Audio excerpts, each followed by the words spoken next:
Yo, yo, yo. Good afternoon, folkers. Good afternoon, good evening, wherever you're at in the world. How are my freedom marchers doing? If you're a folker, you're a freedom marcher. Let me give y'all a minute to come up in here.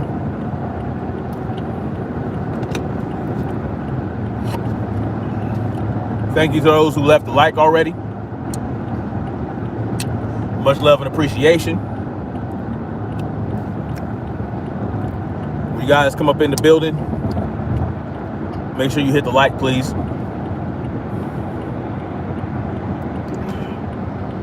Make sure y'all hit the like button when y'all come up in here so we can get this algorithm rolling.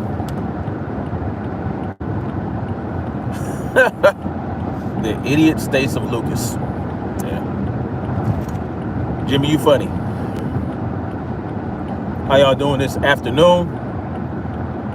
Coming back at y'all with a quick live stream. I know I hollered at y'all this morning about a different topic, but this shit is crazy. So, I don't know if y'all heard, but they got this new so-called strain, or this new like hybrid virus known as the flurona. But basically what it is, I guess people are getting a form of the flu strain along with the Rona strain. I don't know if they're trying to say that it's one virus that somehow merged or something like that and created one big super virus or something like that. But this started out of Israel. And, you know, they got to come up with shit to keep us on our toes, right? They also have the IHU variant. I think that's out of, I forgot what that's out of, Cameroon or something like that. Somewhere. Of course, they're trying to blame Africa for these new variants because there aren't a lot of people that are vaccinated in many of these African countries. So they're going to say, oh, well, this is because Africans are not highly vaccinated, this, that, and the third. Even though the Omega variant that's out of South Africa, the data coming out of South Africa shows that the Omega is completely like, it's just a weak ass virus. This is a weak ass variant. And so now they have this flurona, right, coming out of Israel. And now we have the first case in California. My question is, how are they determining which strain it is so quickly, right? Now that we have the flurona going on in LA, best believe they're going to say, oh, it's spreading like wildfire in California. You got the Omega, and then you got the flurona, and oh my God, devastation, hellfire, and snake pits, and all this other shit. And the case that's in California is a mild one.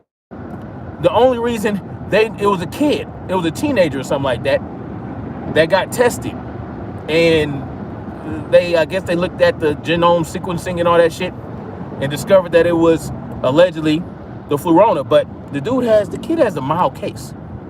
And then there's more cases in, I think there's a couple other cases in Florida.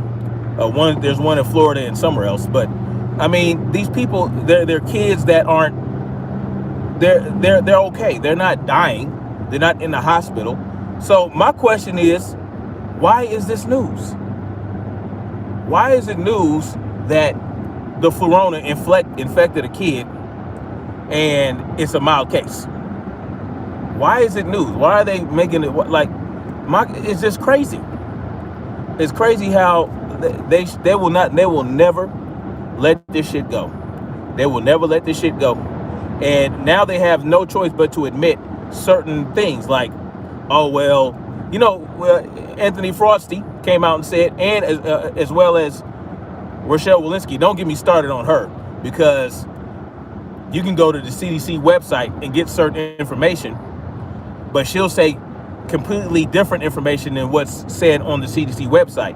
Like, she's always contradicting the CDC website, but that's a whole nother story.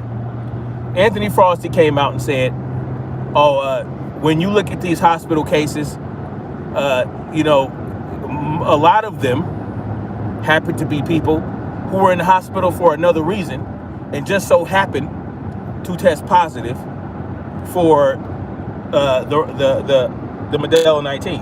And this is what people like me have been saying for months and months and months and months. Like, even in regards to the deaths. And they even told you that. They told you that in 2020, that any death of a person who had the Rona, whether they died from the Rona or not, were going to be a Rona death. And with that, they had been able to ramp up the number of deaths up to 800,000. And they're not even splitting it off between years. That's the funny thing. This is the only cause of death where they don't tally it up by year. It's just, they just keep the total numbers. Why? So that they can spread that fear, so they can go, oh, 800,000 people have died from the Rona. 800 people died from the Modelo 19. What they really want it to be like the Spanish flu. And that clown Trump even tried to compare it to the Spanish flu, trying to talk about, oh, if it wasn't for the Vaseline, oh, it would be, we would have it, it would be like the Spanish flu. There's no indication that it would have been like the Spanish flu at all. There is no indication, no rhyme or reason for him to say that. But he is the inventor he is the perpetuator, he is the daddy of Operation Warp Speed. He's the one under his administration where they were able to create a Vaseline for this within 9 months. He fast-tracked this shit. So of course it's in his best interest, right, to make it appear as though, yo, he can't go against the Vaseline because he was the one who was instrumental in getting the Vaseline out in the first place.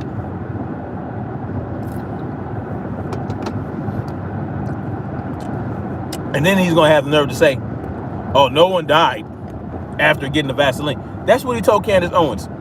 And what did Candace Owens say? What did she say when he said that? Not a damn thing. She just let him ride with it. But that is another story.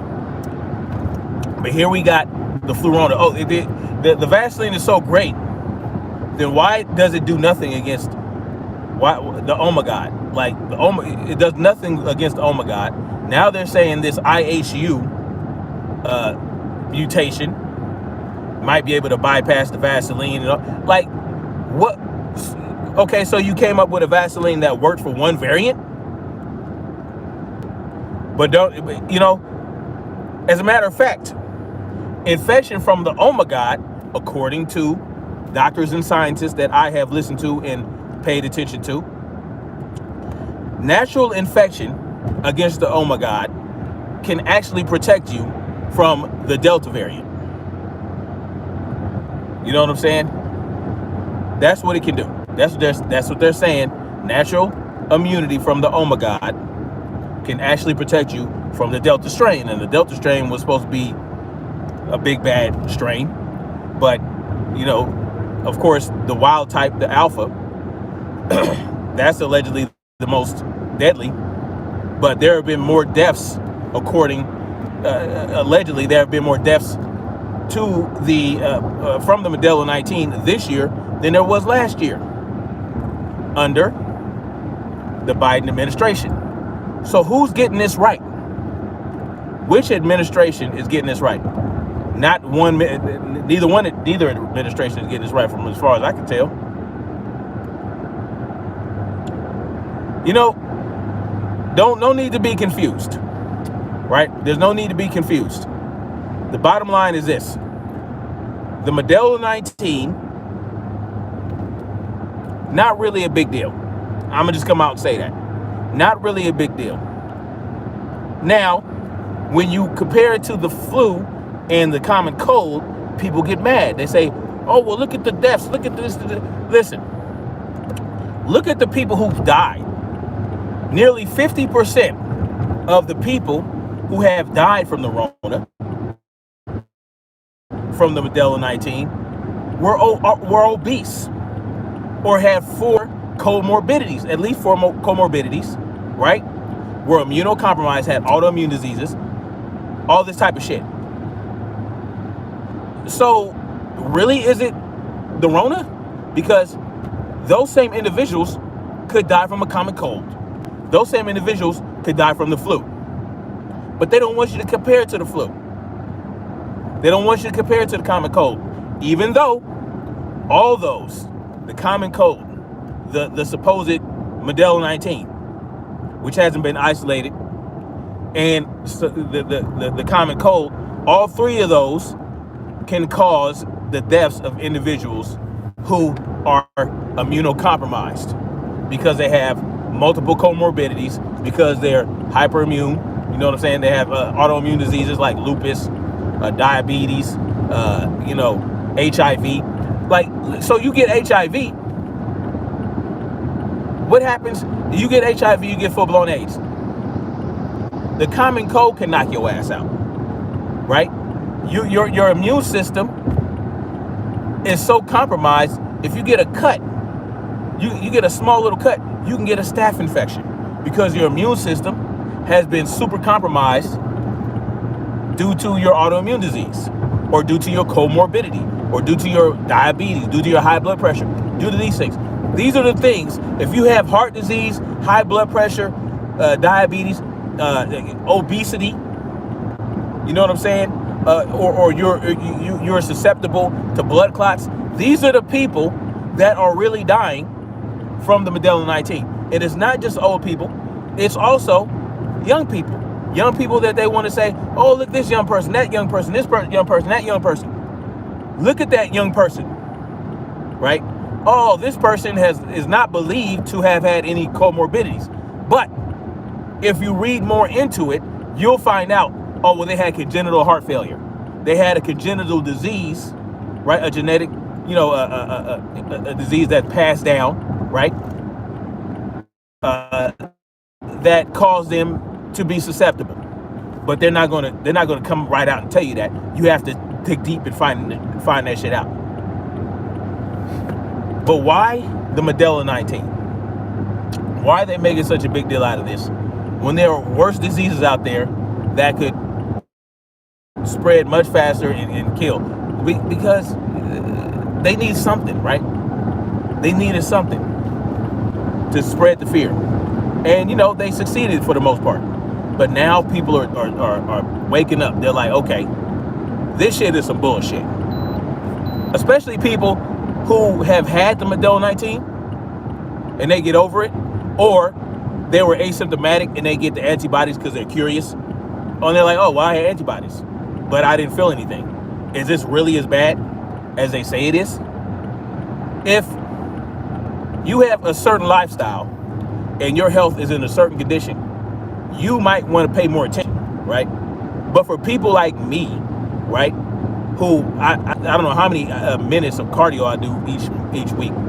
I do maybe 1.5 to 2 hours of cardio a day on top of resistance training. 2 hours of cardio a day for 6 days a week, almost 12 hours. You know what I'm saying? Somebody who has good low normal blood pressure. I have low normal blood pressure. You know what I'm saying? My HRV is on point. All this type of shit. Why would I be rushing out to get the Vaseline? Why would they authorize emergency use for someone like me or other healthy individuals? Leave it up. Why not just say, you know what? If you're of a certain age and you have good health, don't worry about it. It's up to you whether or not you take it. But if you're immunocompromised, if you have all these health conditions, you might want to think about actually getting vaccinated. But they can't do that. They can't do that because they know it's a bunch of bullshit. I'm gonna just come out and say it, right? The Vaseline, bullshit. The Vaseline is modern day snake oil. okay? And they want to keep telling you, oh, well, if it wasn't for the Vaseline, then so many people wouldn't be in the hospital and all this other shit.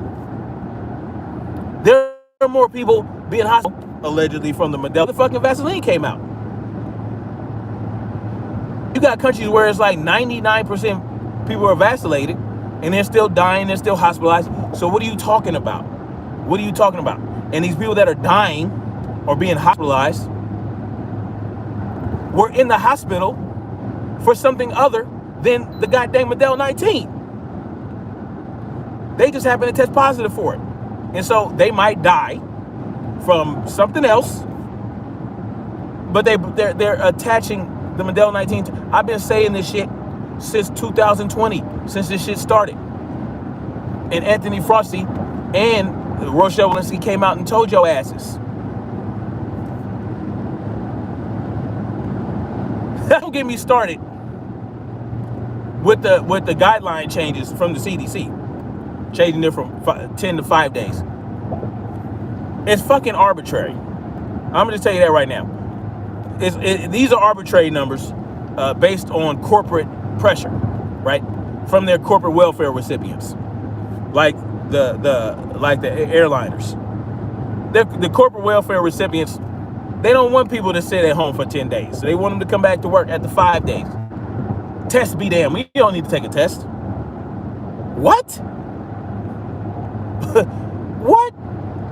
They're spreading all this fear about the OnA and the flu and all these other variants, yet they're cutting the quarantine time down in half. But you have surges in cases. If you're having surges in cases and more deaths this year than last year, or in 2021 than in 2020, why are we cutting the quarantine time down in half and not requiring a negative return to work, whether you're vaccinated or not? Why is this happening?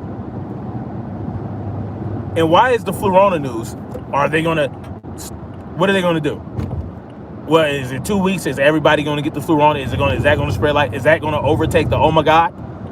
Like the OnA overtook Delta? And then they tried to pull some slick shit, right?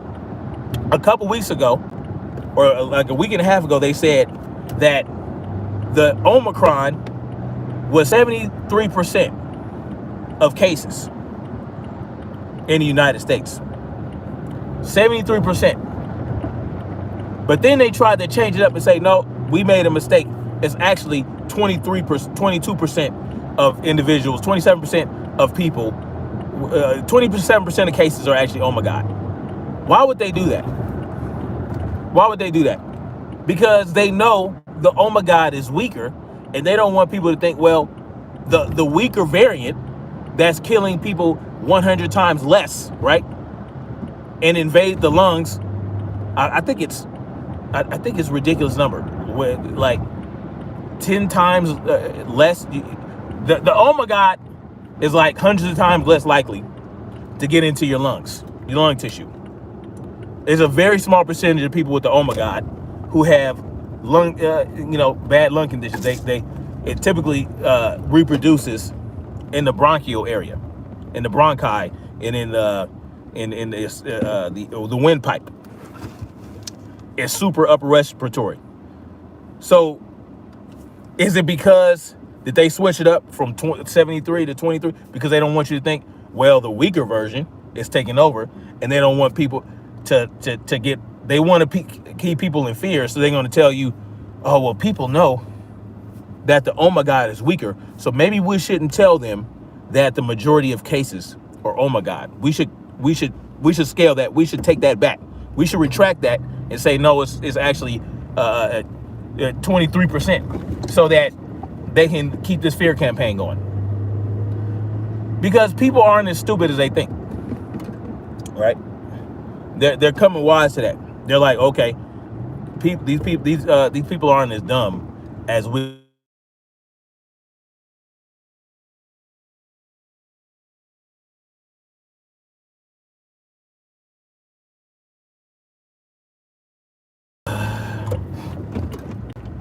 But yeah.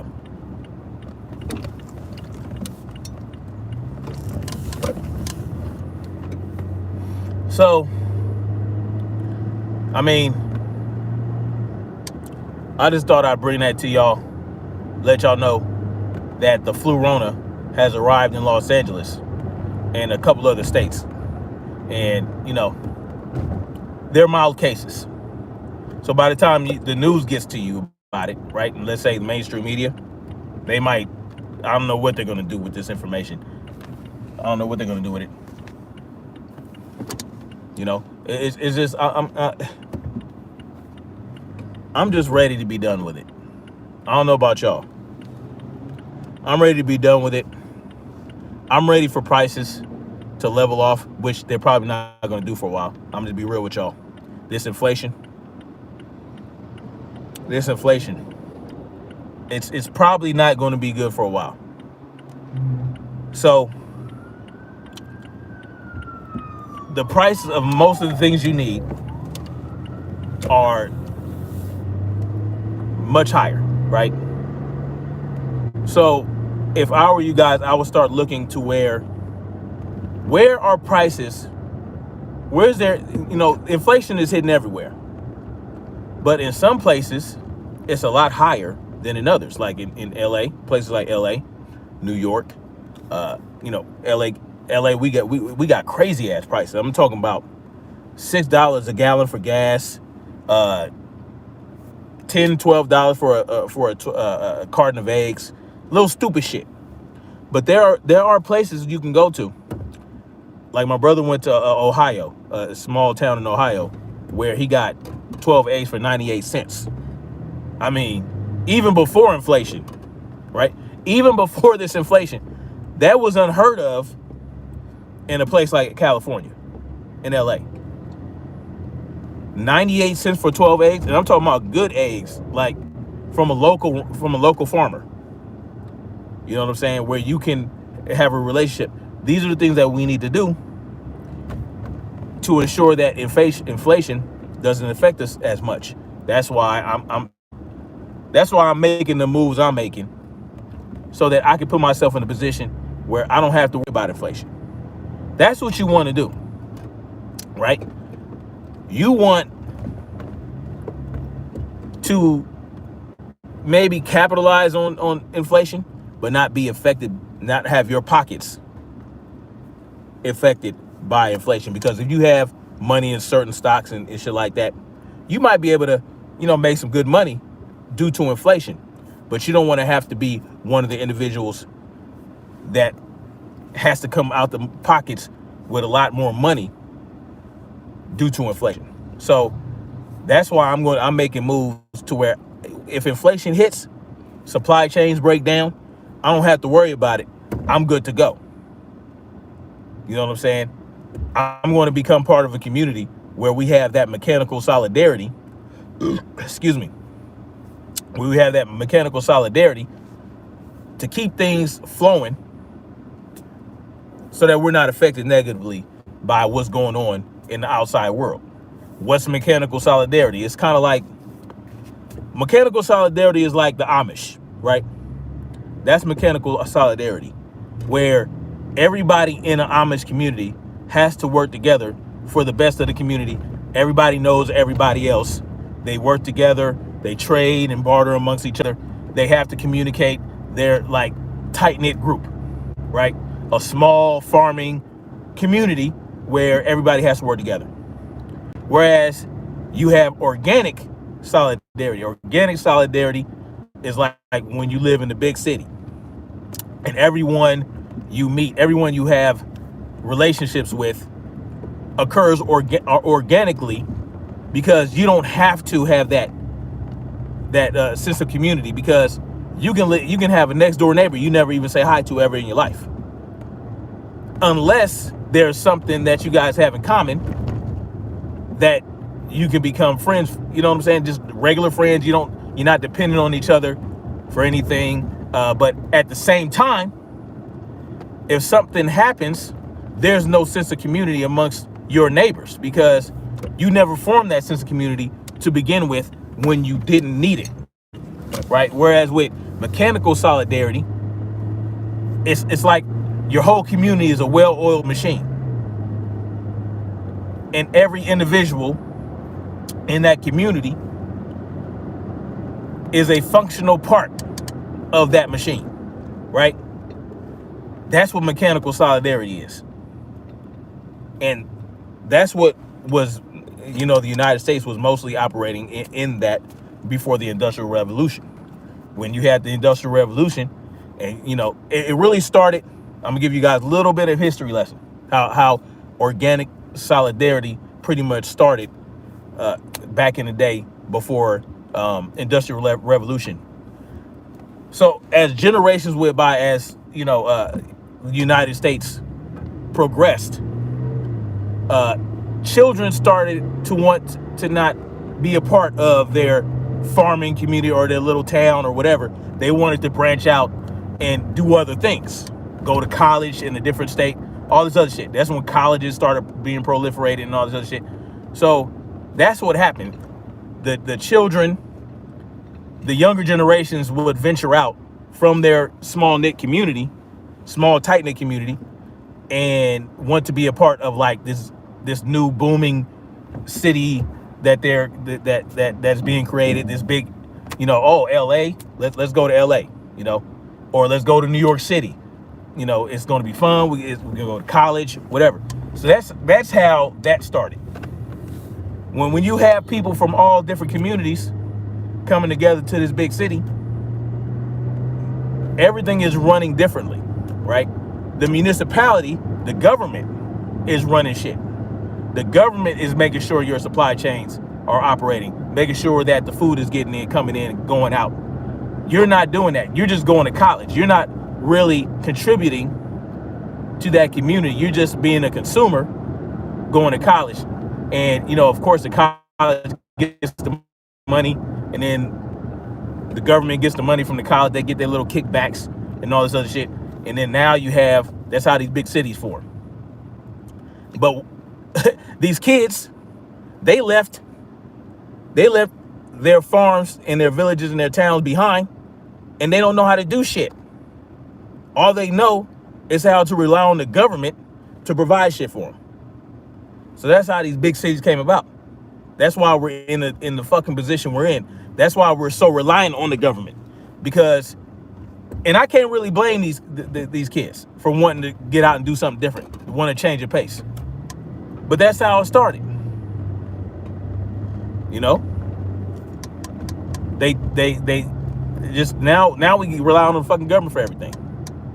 That type of mentality spreads so far in this country that now the majority of people are in these big cities, all cramped together, overcrowding and shit.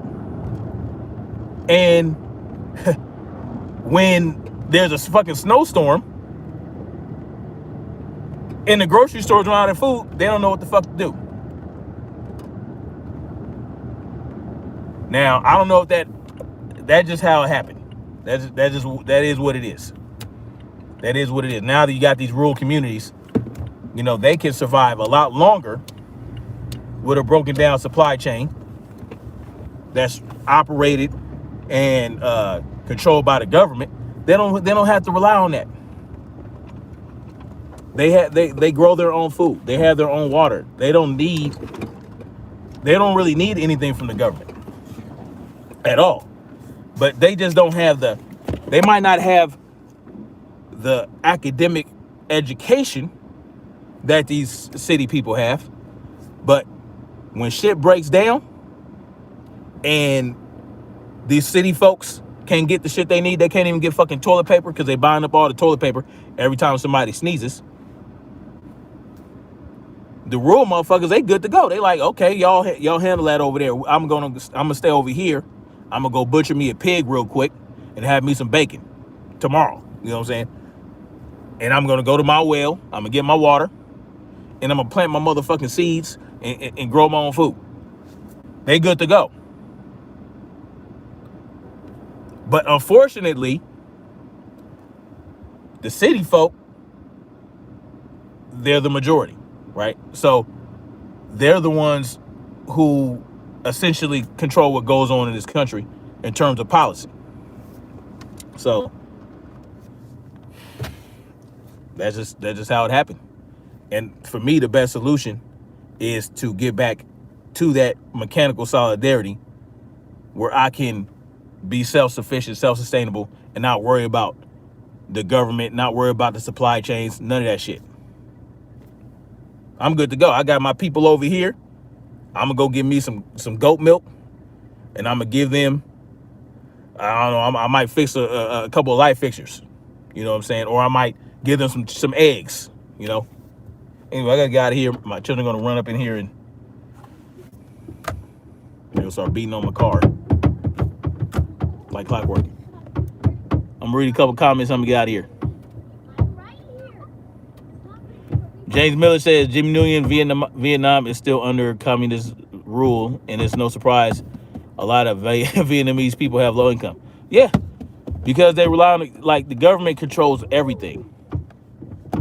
Now they in places like Vietnam, they have basically mechanical solidarity. It's just the government controls that shit too. You know, that's the problem with communism. Immortal Technique.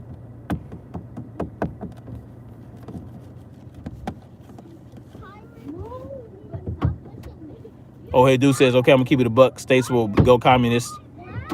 Yeah, that's gonna, and that's the thing. They want to control the rural areas so that they can control the food supply 100%. And then once they have that, the shit is gonna be fucked up. All right, guys. Much love. Like, share, subscribe.